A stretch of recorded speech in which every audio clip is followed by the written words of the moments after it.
He was awake, but hid like a reluctant child behind his shut eyes. Ryan lay on his back, and from behind his eyelids could feel optimistic light sift down from the window. The sun would be climbing to hover above the Abbey Hill tenement he lay in. His mouth felt full of the night before, his stomach uneasy with what they had consumed. He reached tentatively across the bed and found Peter beside him. He turned onto his side, his eyes still shut, imagining the man that lay beside him.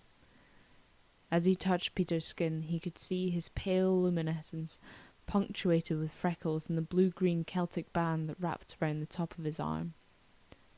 He was skinny and soft. He was warm, but his skin reacted immediately to Ryan's touch with goosebumps. Ryan felt his own strength in comparison to Peter. And yet when they were awake and standing in front of each other, they were eye to eye. Ryan felt like even more of a boy.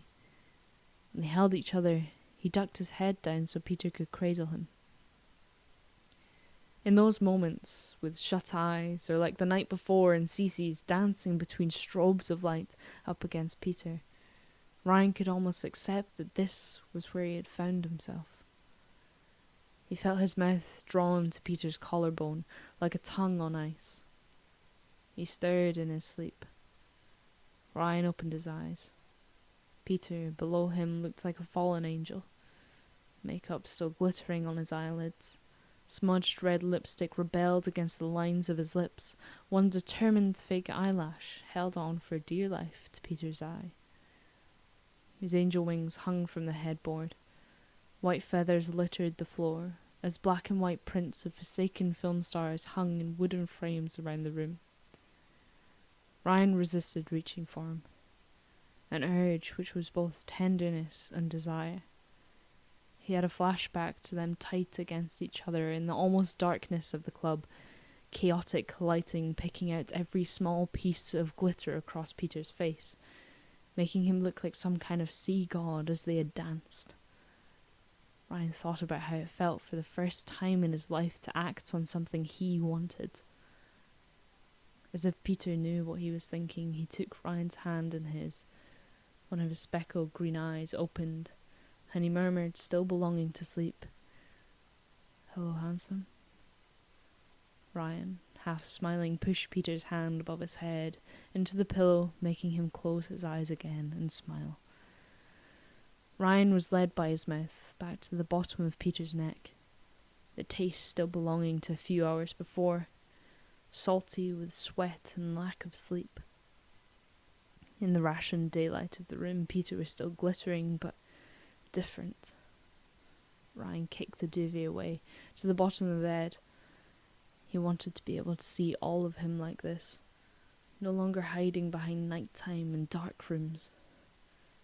Time became kind, and they kissed with open mouths expanding beyond the ceiling, beyond the sky, gravity disappearing so that they fell into space surrounded by stars.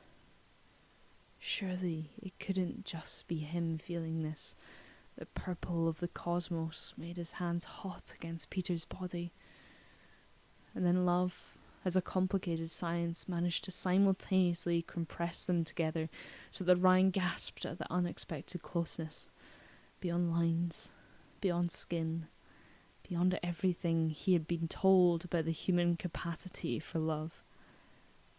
Then, just as quickly as Ryan had allowed the world outside to dissolve from his conscious, from somewhere miles away, his phone began to ring. It rang violently discordant against its backdrop. It was a scream from reality. He was suddenly aware he was naked in Peter's bed. He was abruptly Ryan again, who had lied about where he was the night before when he left the pub that his friends stayed drinking in. He was one of the men that checked their disguises in at the cloakroom and sighed with relief as they walked into Cece's. He had relaxed as the dry ice and house music surrounded him, knowing it didn't matter if you could see his face because he had arrived in this other dimension where he was accepted as the real version of himself. The one that hid beneath the terror of everyone else in his life. Again, he was Ryan who lied, even to himself. "Leave it," Peter said quietly, knowing that he wouldn't. Ryan was already out of the bed and standing on the cold wooden floorboards, reaching for his phone in his jeans pocket. Coins clattered around his feet as he coughed deeply before answering the phone. "Hiya, Da. Ken. I just didn't want to wake up you and Mum coming in late. Da, I ken that. I am taking it seriously. Look, I just need some time with Malk and that lot. I need a break. Alright. Aye. Aye, okay, I'll be round later for dinner. Alright. Bye." Ryan sank back onto the bed, looking at the dust caught in the light of Peter's room. His hands clenched and unclenched into fists. His left leg tapped out his anxiety on the floor. He continued to stare ahead, trying to regain the iron denial of his personality. All he wanted was to curl up into Peter's side, beg for forgiveness, but he couldn't bear to meet his eyes, knowing he would see hurt, anger, annoyance.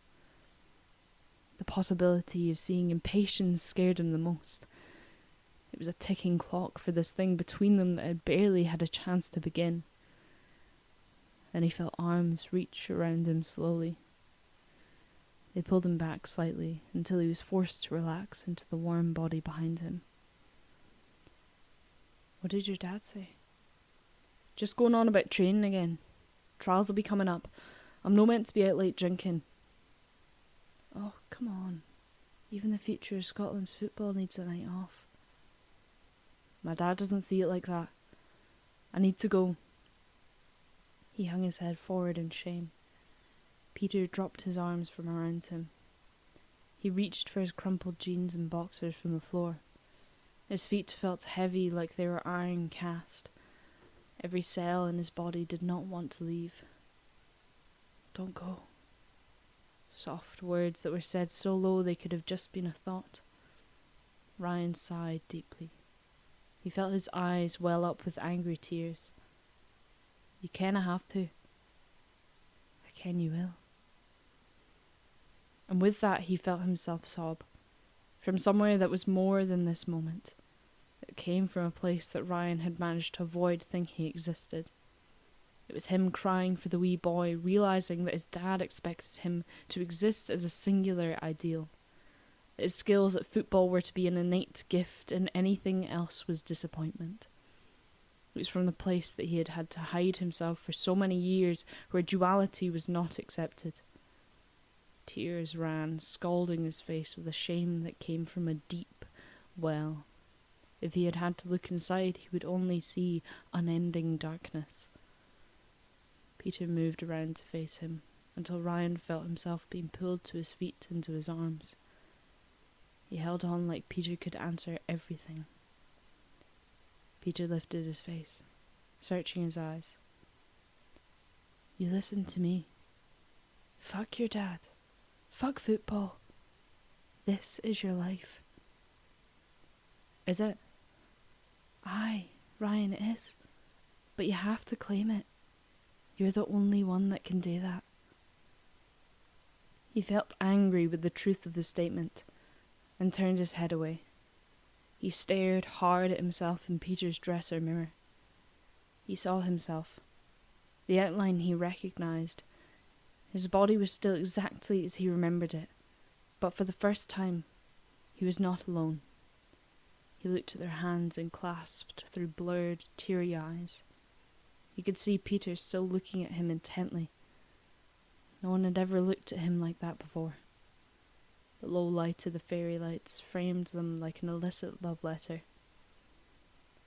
"Come on. Surely you won't leave without one last dance with me." Peter let go of Ryan's hands and walked to his old turntable, carefully switching it on. A record crackled. The swell of an orchestra began to play. Aretha's voice began to sing. To make you laugh, I would be a fool for you." Her voice filled the room. Peter turned in a flourish. Smiling, he outstretched his arms to Ryan. Holding each other close, they danced over creaking floorboards, their bodies naked together, clinging onto the present. Peter spanned Ryan under his arm. Ryan laughed without fear. He could see them for the first time as they were, as millions of people before them had been. Two people who managed to find each other through the complicated tangle that was life. It was only love. He didn't need to be afraid. Later, Peter helped Ryan find all of his clothes. He dressed him, taking great care in doing up all of his shirt buttons. Finally reaching the top one, Peter had sighed, laughed, and began to undo them all again. Ryan had felt happy that he had met a mind reader. Finally, as the light began to change, casting shadows over their figures entangled on Peter's bed, he knew he had to leave. Ryan put on his clothes, even more creased than before, and Peter slipped on his angel wings. Then, before they knew it, Ryan was at the door, reluctantly leaving, protesting wearing one of Peter's scarves and allowing him to tie it around his neck for the cold outside of their world. He only submitted to the scarf because it was something of Peter to take with him, that would remind him that he was real. They stood at the tenement door, an angel and a mortal, and kissed once more for luck. "You no going to get dressed? You'll freeze." "Babe, I've been sent from heaven by God to sort you out. He's provided central heating." "For me?" Ryan asked, looking at his feet. "You try stopping me." Peter adjusted the scarf around Ryan's neck, sighing, kissing him tenderly. "And remember," Peter said, holding his face and looking into Ryan's eyes, "dinna let anyone tell you different. This world is yours." The door closed, and Ryan stood at it for a minute, waiting for it to open again. He walked down Easter Road, finding his walk adjusting to who he was in this dimension of his life. He muttered, "All right," to a man he knew from football training. For the first time, the disguise he wore every day didn't feel like a good fit. As he reached his parents' front door, the key in the lock, he noticed the golden glitter from Peter's face tattooed on his hand. He thought about Peter's parting words. "This world is yours." An unbearable claim for Ryan, because he felt it so deeply, because it made him want more than a behind-closed-doors love, more than expectations of his parents.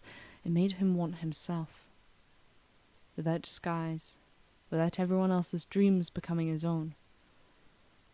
And this place he called home just didn't seem to have the space for all of the unlimited possibilities of who he could be.